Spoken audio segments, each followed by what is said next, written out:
नमस्कार। हमारी इस खास बातचीत में आपका स्वागत है। आज हम भारतीय शेयर बाजार पर बात करेंगे।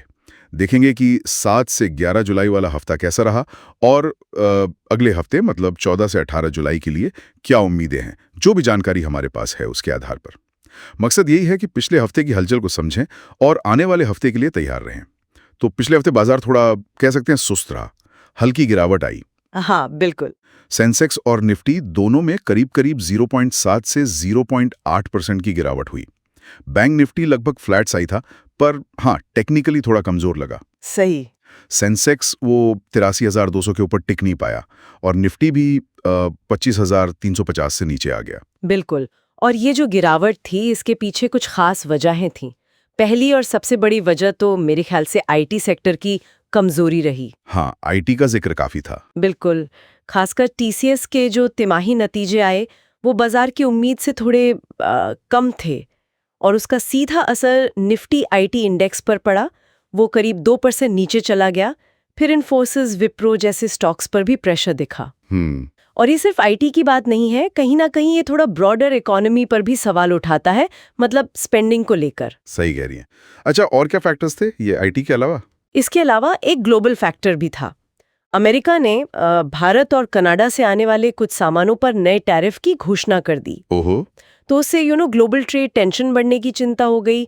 उसका असर सेंटिमेंट पर पड़ता ही है। बिल्कुल। और घरेलू स्तर पर देखें तो जून महीने में ऑटो सेल्स के जो नंबर आए, वो करीब 9.4% नीचे थे। अच्छा। हाँ, तो वो भी एक तरह का क्या कहते हैं, रिस्क सिग्नल है। शायद डिमांड में कुछ कमी आ रही है।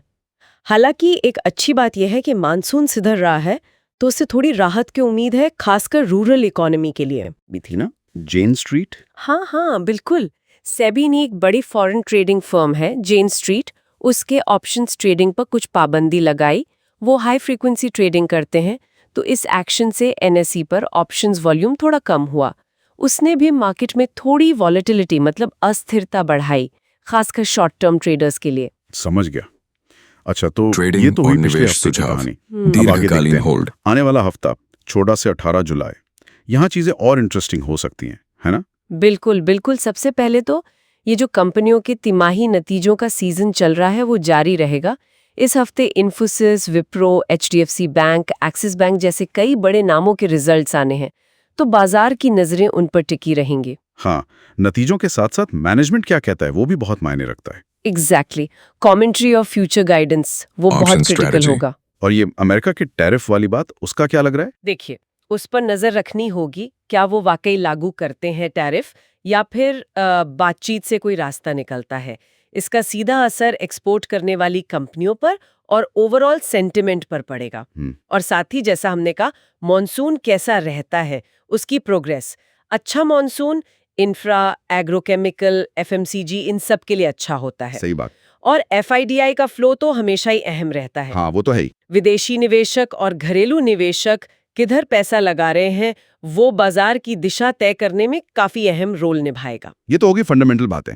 अगर टेक्निकल्स की बात करें तो कौन से लेवल्स देखने चाहिए निफ्टी और बैंक निफ्टी पर? हाँ, देखिए, अगर चार्ट्स को देखें तो निफ्टी 50 के लिए 25,200 का जो लेवल है, वो बहुत अहम सपोर्ट है।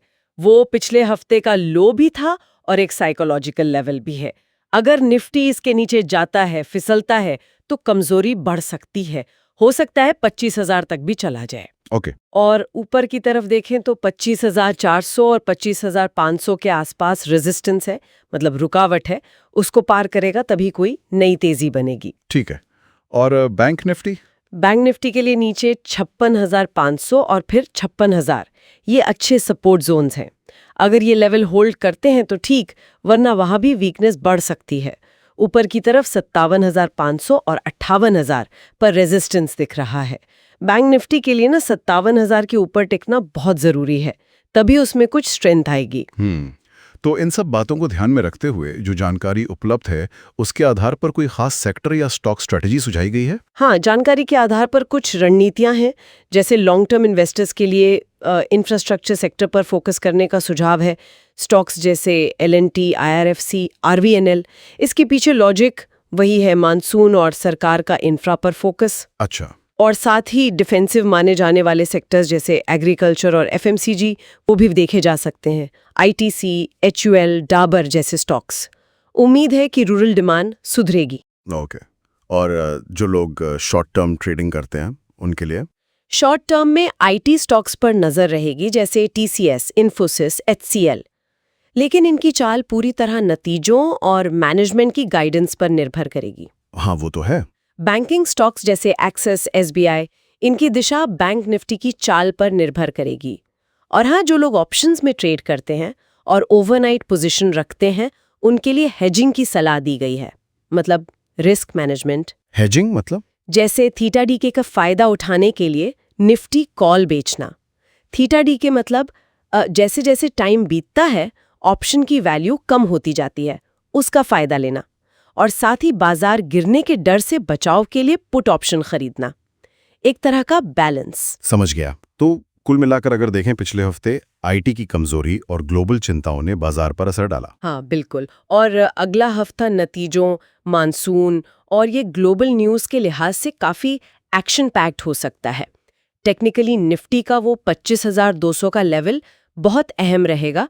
अगर बाजार यहाँ से संभलता है तो शायद इंफ्रा और एफएमसीजी जैसे सेक्टर अच्छा करें, खासकर अगर आईटी और बैंकिंग में प्रेशर बना रहता है तो संक्षेप में यही है कि पिछला हफ्ता बाजार के लिए थोड़ा ठंडा रहा। आईटी और ग्लोबल टेंशन्स मुख्य कारण थे। आने वाले हफ्ते में कंपनियों के नतीजे, मानसून और ट्रेड की खबरें दिशा तय करेंगी।